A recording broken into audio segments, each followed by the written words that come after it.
আমেরিকায় গিয়ে থাকেন, আমেরিকার ফিলাডেলফিয়া শহরে বাবা মহিউদ্দিন একজন শ্রীলঙ্কার পীর, তার দরবার আছে, তার মাজার আছে আমেরিকার ফিলাডেলফিয়া শহরে। আমি সেখানে গেছি। যে বাবা মহিউদ্দিন 24,000 সাদা ইহুদি এবং খ্রিস্টানকে সে মুসলমান করেছে। কোন কালো মানুষ মুসলমান করে নাই। সাদা 24,000 সাদা ইহুদি এবং খ্রিস্টান মহিলাদের। জোরে বলেন সুবহানাল্লাহ। আমি যখন ওখানে ভিজিট করতে গেলাম, আমাদের 10 মিনিটের জন্য একটা লেকচার দেওয়ার সুযোগ হলো। তাদের পিসাব মারা গেছে, এখন যে দায়িত্ব আছে তার কাছে। দেখি বুড়া বুড়া সাদা আমেরিকান মহিলারা, ইহুদি মহিলারা এখন মুসলমান হচ্ছে। বুড়ি গলার মধ্যে একটা কার্ড ঝুলানো আছে। কি ঝুলানো আছে? ল্যামিনেটিং দেওয়া একটা কার্ড ঝুলানো আছে, লেখা আছে in case of accident must follow Muslim burial. মহিলার কার্ডের মধ্যে লেখা আছে, আমি যদি গাড়ি চালাবার দিয়ে কোনো সময় অ্যাক্সিডেন্ট হয়ে যায়, আমার মৃত্যু হয়, অবশ্যই ইসলামী রীতিনীতি অনুসারে মুসলমানদের কবরস্থানে আমাকে দাফন করবা। কারণ একজন পুরুষ মুসলমান অ্যাক্সিডেন্ট করে মারা গেলে তাকে টের পাওয়া যায় খাতনা করা, কিন্তু একজন মহিলা কি ইহুদি না খ্রিস্টান না হিন্দু না মুসলমান বোঝা যায় না। কি বলে ঠিক না? এই জন্য সাদা সাদা বুড়িরা বসা, সবার গলার মধ্যে ঝুলানো card, in case of accidental death must follow Muslim burial. যদি আমার অ্যাক্সিডেন্টে আমি মারা যাই, মুসলমানের ইসলামী রীতিনীতি অনুসারে আমাকে দাফন কাফনের ব্যবস্থা করো। এইভাবে লেখা। সেই বাবা মহিউদ্দিন ওলি আল্লাহ এই ফিলাডেলফিয়া শহরের উপরে তার মাজার, কবরস্থান, মসজিদ, মাদ্রাসা, ঈদগাহ সেখানে আছে। 24,000 ইহুদি খ্রিস্টানকে একা মুসলমান করেছে।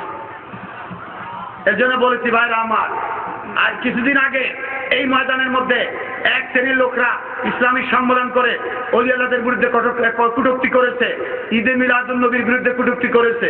তাদের জানা উচিত আরেক শ্রেণী আছে খালি মানুষেরটা খায়, আছে কিনা? হ্যাঁ, বড় মুহতামিম খাইতে খাইতে পেটটা বুকের উপরে উঠে গেল, আছে কিনা? একজনের 8 জনের খানা খায়, 7 জনের খানা খায়। এই বাংলাদেশে এই চাউলের দাম বাড়াইছে ওই মৌলবীরা, যারা লিল্লা খাইতে খাইতে ফেতরা খাইতে খাইতে পেটটারে বুকের উপরে নিয়ে আসছে, আছে কিনা? যাকাত ফেতরা মান্নত কাফারা কোরবানির চামড়া ধান চাল বাস লাশের কফিন লাশের বাক্স খাইয়ে ফেলে, আছে কিনা? হ্যাঁ, এরা এখানে বলে গেছে দেশে ঈদে মিলাদুন নবী চলবে না। বাবা, বাংলাদেশে ওলি আল্লাহদের ইসলাম টিকে থাকবে, আর বিতর্কিত কোন ইসলামী দেশের মধ্যে কোনোদিন বিজয় লাভ করবে না। কথা ঠিক? রাসূলুল্লাহর বেয়াদব সাহাবায়ে কেরামদের সমালোচনাকারী ওলি হক্কানি ওলি আল্লাহদের বেয়াদবি যারা করেছে, এই বিতর্কিত ওদের ইসলাম এদেশের মাটিতে কোনোদিন ঠিকানা পাবে না, খড়কুটার মতো ভাসতে থাকবে। কথা ঠিক? সুতরাং এই ময়দানে যারা বলেছে ঈদে মিলাদুন নবী বন্ধ করো, যারা বলেছে ওলি আল্লাহদের মাজার গুড়িয়ে দাও, ওলি আল্লাহদের স্মৃতিচিহ্ন বহন করে এদেশের জমিন, ওলি আল্লাহদের মাজার প্রমাণ করে এদেশে ইসলাম এনেছে ওলি আল্লাহরা। এদেশে কোনো সাহাবীর মাজার নাই, কোন নবী রাসূলের মাজার নাই, সাহাবীর মাজার নাই, এদেশে ইসলাম এনেছে ওলি আল্লাহরা। জোরে বলেন সুবহানাল্লাহ। ঠিক কিনা? যদিও কোথাও কোনো শরীয়ত বিরোধী কাজ হয়, তার ব্যাপারে আমরা ঐক্যমত্য। কোন সুন্নি আলেম মাজারকে সেজদা সমর্থন করে? আপনারা কোনদিন আমাদেরকে দেখেন নাই? কোনদিন আমার মাতৃকুল পিতৃকুল 14 গোষ্ঠী আলেম পীর, আমার মাতৃকুল পিতৃকুল 2 কুলের মধ্যে বহু আলেম, শতাধিক আলেম, আমরা কোনদিন দেখি নাই যে কোনদিন কোন মাজারে আমরা সেজদা করি। পাগল ছাগল 2-1টা যদি সেজদা করে, আর পাগলের জন্য তো কোনো শরীয়তই নাই। পাগল সেজদা করে তার জন্য আমরা দায়ী নাকি? আমরা কোনদিন বলি নাকি? আমরা বলি যে মাজার জিয়ারত করো। মাজার পূজা হয় না, মাজার জিয়ারত হয়। কি হয়?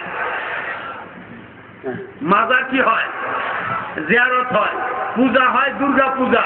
সেখানে মধ্যে পূজার মধ্যে কি দেয়?